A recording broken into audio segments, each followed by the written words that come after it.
Inter 1, Atalanta 0. Matteo Darmian ci manda in semifinale di Coppa Italia. Siamo ancora in corsa, siamo sempre in corsa. Simo, una vittoria importantissima per l'Inter, una vittoria solida. Io ho visto una prestazione solida da parte dell'Inter oggi. Affrontavamo un Atalanta che arriva da un grandissimo momento, sta segnando a raffica contro chiunque. Oggi ha incontrato un Inter che, nonostante il caso Skriniar che ha tenuto banco fino praticamente all'annuncio delle formazioni ufficiali, è entrata in partita e per me ha dato la sensazione che fin dal primo minuto ha dato la sensazione che avrebbe vinto questa partita. Io oggi ho visto un Inter solida che qualcosina ha rischiato, perché inevitabilmente comunque davanti c'era un ottimo attacco, un grande attacco, quindi un rischio d'un paio magari li abbiamo corsi. Per il resto è stato dominio Inter a livello di gioco, di mole di gioco prodotta. Le occasioni non sono tantissime, non sono clamorose, però l'1-0 alla fine è un risultato che va anche stretto. E non è stata forse la vittoria del bel gioco, del bel calcio, quello che tanti richiedono, ma che poi alla fine alla gente interessa il risultato, interessa andare più avanti possibile in tutte le competizioni. L'Inter oggi è stata abbastanza efficace, nel senso che ha portato a casa il risultato, sensazione mia, senza nemmeno spendere troppo. Quindi è stata un po' la sintesi perfetta, la gara perfetta per presentarsi al meglio al derby di domenica, un derby importantissimo. E lascio la parola a te. Io sono molto soddisfatto per la partita di oggi. Intanto ringrazio anche Salvatore Casula per la super chat e tra poco leggiamo il commento. Molto soddisfatto anch'io, sì, sì, senza dubbio. Abbiamo rischiato poco, qualcosina sì, ma penso che sia abbastanza normale contro l'Atalanta, soprattutto questa Atalanta. Però la cosa che più mi consola è che ho visto anch'io un Inter serena fin dall'inizio, consapevole della propria forza e, e un Inter che alla fine ha portato a casa il risultato, perché in queste partite secche non conta che tu giochi benissimo, conta che porti a casa il risultato, banalmente. Rispetto ad uno dei problemi che spesso abbiamo riscontrato, anche se saltuariamente, non saltuariamente nell'Inter di Inzaghi, e cioè magari un po' di fragilità mentale, di insicurezza, sto rivedendo un'Inter sicura, perché anche a Cremona, nonostante lo svantaggio, e questo è proprio l'elemento cardine, l'Inter ha continuato a giocare bene, a giocare tranquilla, ha vinto la partita meritatamente e qui lo stesso. Poi parleremo anche dei singoli, però anche a livello difensivo, tolte un paio Sì. di errori comunque da rivedere, però bene o male fisiologici, io ho visto una difesa organizzata. Zapata non ha fatto nulla, se non quei 2 colpi di testa appunto un po' episodici. Lookman è entrato, non mi sembra di averlo visto. Højlund è stato contenuto bene. Quindi arriviamo al derby obiettivamente nelle condizioni, non dico migliori in assoluto, però in buone condizioni, che fanno il paio con un Milan che invece arriva disastrato. Quindi lo dico già oggi, il derby di domenica va vinto. Uno, perché Inzaghi non ha ancora vinto derby di campionato da quando è all'Inter, e due, per quello che ho detto fino ad ora. Cioè, se non vinci questa volta, non dico non vinci più perché è una frase che si dice così, ma poi non è mai vera, però è davvero un'occasione ghiottissima da non farsi scappare, ecco. Oggi abbiamo dato una buona dimostrazione di forza. Volevo sottolineare anch'io la difesa, perché comunque non subire gol per noi non è cosa che accade di frequente. Di sicuro il fattore San Siro incide sempre, perché in casa siamo un'altra Inter. Quindi stasera abbiamo confermato questo trend positivo davanti al nostro pubblico. C'erano circa 50.000 tifosi anche stasera a spingere i nostri ragazzi, qualche striscione, qualche messaggio velato nei confronti del caso Skriniar si è visto. Questo però non ha distratto la squadra. Difesa quasi perfetta. Acerbi nell'inedita versione non inedita, comunque poco frequente versione di braccetto sinistro ha fatto la sua buonissima partita, molto presente anche in zona d'attacco.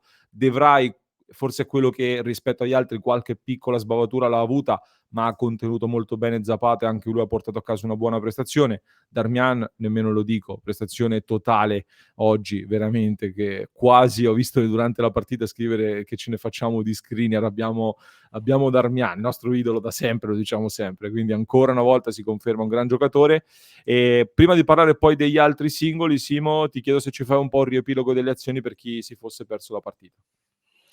Ma un primo tempo molto a marca Inter, secondo tempo un po' più alternato, ma comunque secondo me che ha visto produrre più all'Inter. Nel primo tempo, dicevamo, l'Atalanta ha avuto 2 grandi occasioni, una in particolare in apertura e in chiusura di primo tempo. Al quinto minuto Zapata di testa nel cuore dell'area, lasciato solo su calcio d'angolo, mette fuori. Al 44esimo Zapata di testa da solo nel cuore dell'area, la mette alta. Questa per me è quella più ghiotta. Nel mezzo c'è stato un tiro al volo di Lautaro fuori al 17esimo, Barella da fuori non impensierisce Musso al 20esimo, Çalhanoğlu alto da fuori al 37esimo, palo di Çalhanoğlu con un sinistro bellissimo da fuori area al 40esimo e Gosens di prima di sinistro fuori al 43esimo. Quindi, a parte il palo di Ciala, le altre non sono state super occasioni, però comunque tiri potenzialmente pericolosi. Nella ripresa ti dicevo un po' più di alternanza, prima Boga su punizione alto, poi Gosens di nuovo alto al volo, Mele che per fortuna sciupa un'uscita un po' imprecisa di Onana e calcia male al 53esimo, porta semivuota, diciamo così. Lukaku centrale di testa al 56 e poi il gol di Darmian al 57esimo. Perfetto, un inserimento dalle retrovie e un mancino da prima punta vera di un ragazzo che fa il giocatore, è destro di piede e che si è ritrovato lì tra virgolette per caso, mettiamola così. Quindi veramente un gol di pregevolissima fattura. Poi ancora Mkhitaryan lato da fuori di poco. Poi è arrivato un po' l'Atalanta con Boga fuori di poco e Onana su Ederson, Aslani da fuori al 79esimo, alto ancora, e poi un rischio autogol per l'Atalanta all'86esimo. Quindi qualcosina ha fatto vedere anche l'Atalanta, però sono d'accordo quando prima dicevi che non hai quasi mai avuto la sensazione di perdere dalle mani questa partita o di subire gol, se non in quelle 2 occasioni di Zapata e di Mele, però secondo me fa parte della, diciamo, della normalità in una partita di questo tipo, ecco. Fa parte della normalità, mi verrebbe da dire, anche la prestazione gravemente insufficiente di un arbitro ancora una volta che mi ha lasciato esterrefatto per l'ennesima partita consecutiva in questo 2023.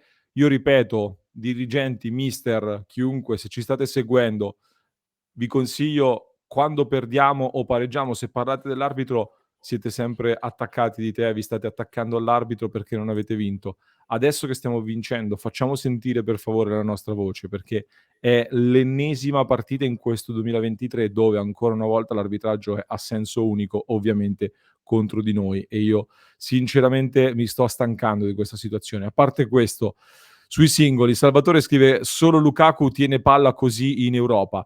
Si sono rivisti dei flash finalmente, non dico del vero Lukaku, ma si sono rivisti dei flash di Lukaku che fa la sponda, lavora con la squadra e quindi è stato in crescita. È stato importante fargli rimettere benzina nel serbatoio. Si sono rivisti degli accenni di Lula che cominciano a ritrovare un po' di feeling insieme. Darmian soprattutto, prestazione totale in difesa oltre al gol. Mi è piaciuto molto Barella, a centrocampo è stato un motorino costante, molto bene anche De Vrij sicuramente al centro della difesa, forse Çalhanoğlu è l'altro giocatore che emerge a livello di prestazione sopra gli altri, poi è stato sostituito giustamente per farlo rifiatare un pochino in vista del derby di domenica. Gosens, buon impatto, l'ho visto molto concentrato nel recupero palla in entrambe le fasi. In generale direi tutti bene, forse leggermente sottotono Dumfries, un po' meno bene rispetto agli altri, i subentrati hanno fatto il loro. Non so Simo se tu hai altre prestazioni dei singoli che poi approfondiremo con le pagelle a parte. Ma su Dumfries è stato meno impattante rispetto alla partita con la Cremonese, però l'ho rivisto non fare più solo il compitino e questo è molto positivo. Cioè comunque lo vedi che mentalmente è più dentro, è più motivato, non so cosa sia scattato, però io lo sto rivedendo nella forma dell'anno scorso, quindi non sto parlando di Hakimi, ma sto parlando di un esterno che finalmente può essere considerato presente per come lo vedo io. Poi magari sbaglio. Io voglio sottolineare la prova di De Vrij però, perché è vero che Zapata forse se lo perde anche lui, o comunque c'è una cattiva gestione dello spazio tra lui ed Acerbi, ma il De Vrij che mi ricordo io nell'ultimo anno e mezzo, diciamo, è un De Vrij che mi preoccupa tanto.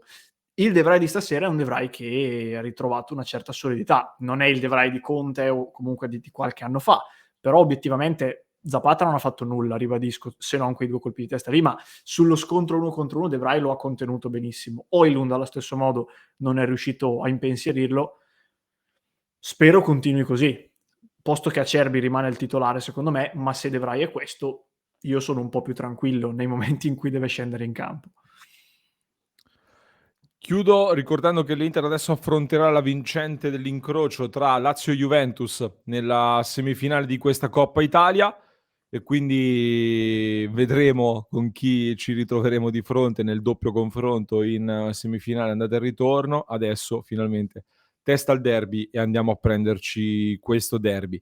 A parte arriveranno le pagelle e quindi troverete in un altro contenuto i voti ai singoli. Vi ricordo di iscrivervi al canale e se volete sostenerci ovviamente siamo nel club di Passione Inter su www.passioneinter.club. Mi raccomando.